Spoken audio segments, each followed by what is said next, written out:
পুরো একদম উষ্ণ উষ্ণ হয়ে গেছে, গরম, উষ্ণ উষ্ণ গরম আছে, আর বেশি গরম নেই, যে উষ্ণ উষ্ণ গরম দুধটা।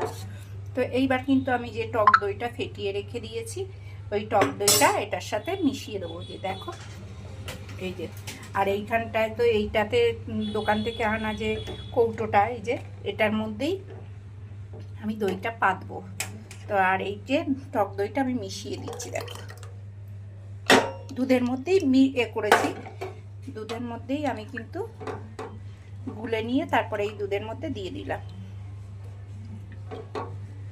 দইটা যখন বসে যখন যাবে তখন তোমাদের সাথে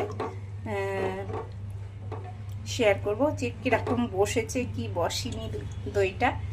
তো দেখো এই যে ভালো করে মিলিয়ে নিলাম, ভালো মতো মিলিয়ে নিয়ে দেখো ভালো মিলে গেছে। এবার আমি এই দইটা এটার মধ্যে এই যে বসিয়ে দিচ্ছি।